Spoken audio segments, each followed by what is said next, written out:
திமுகவின் சொத்துக்களை அபகரித்துக் கொண்டு அறக்கட்டளை துவங்கியதாக குற்றம் சாட்டிய மதிமுக பொதுச் செயலாளர் வைகோவிற்கு அக்கட்சியின் முன்னாள் அவைத்தலைவர் திருப்பூர் துரைசாமி பதிலடி கொடுத்துள்ளார்.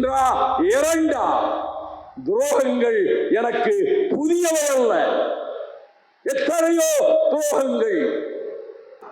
அப்படிப்பட்ட என்னை வசைபாடுவதற்காக ஜெயிலிலே சகல சௌகரியங்களோடு நல்ல வசதிகளோடு வெளியிலிருந்து உணவு வரவழைத்து சாப்பிட்டுக் கொண்டு சௌகரியமாக இருந்தான் வைகோ என்று மனச்சாட்சியே இல்லாத அந்த மனிதன் தொலைக்காட்சிக்கே சொன்னாரே.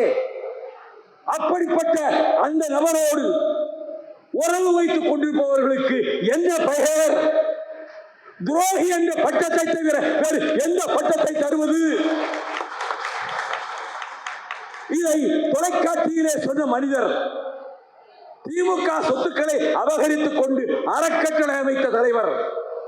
அவரோடு 2 நாளைக்கு பேசுகிறார் என்று சொன்னதை, நிர்வாக குழுவிலே குற்றம் சாட்டியதை, அங்கே எதையும் மறுக்காமல் அமைதியாக இருந்துவிட்டு வெளியே சென்று இப்பொழுது 4 நாட்களுக்கு முன்பு சொல்லுகிற அந்த இதில் அந்த நபரோடு நான் பேசத்தான் செய்தேன். என் மீது என்ன குற்றச்சாட்டு? நான் அவரோடு பழைய அவைத்தலைவரோடு தினமும் பேசினேன். வெளிநாட்டிலே இருந்து, அபுதாபியிலே, துபாயிலே இருந்து என்னை மிக மிக இழிவுபடுத்தி ஒருவன் பதிவு போட்டுக் கொண்டே இருக்கிறான். அவனோடும் திகழ்ந்தோடும் பேசுகிறார் என்று சொன்னதை மறுக்காமல், ஆமாம் அவரோடும் பேசினேன், இனியும் பேசுவேன் என்று முந்தா நாள் சொன்னதை எதை சொல்லி அழைப்பது? இந்த இயக்கத்தை யோகியதை பற்றி பேச முடியும். இது திராவிட முன்னேற்ற கழகத்துடைய பொதுக்குழு உறுப்பினர் பற்றிய 58ஆம் ஆண்டு 9ஆம் ஆண்டு இதில் பொதுக்குழு பதிவு தான் பொதுச் செயலாளர் நாவலர், துணை பொதுச் செயலர், பொதுக்குழு உறுப்பினர் அண்ணா.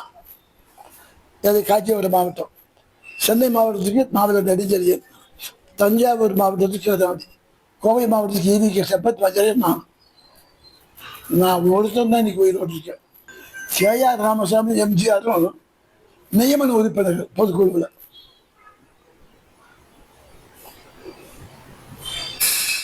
அப்போ என்னை விட இன்னைக்கு திமுகவிலையும் சரி எந்த கட்சியும் சரி அண்ணாவோட சீனியர் யாரும் கிடையாது.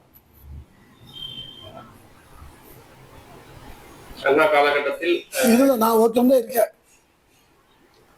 இப்ப இருக்க திமுக எல்லாருமே பிதால வந்தவங்க தான். நான் எம்எல்ஏவா இருக்கோம், துறைப்பூர் காலேஜில் படிச்சுட்டு இருக்கேன். நான் பொதுக்குழு வைகோ வந்து ஹைஸ்கூல்ல படிச்சுட்டு இருப்பேன்.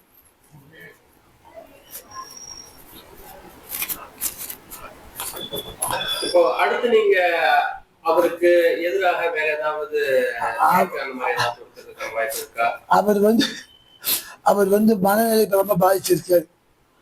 அதில் போய் அவருக்கு ஒன்றும் செய்ய வேண்டியதில்லை. அவர் செஞ்சதுக்கு தானே அனுபவிச்சுக்குவார். அவர் ஒன்றும் செய்யவே வேண்டாம், பாவம்.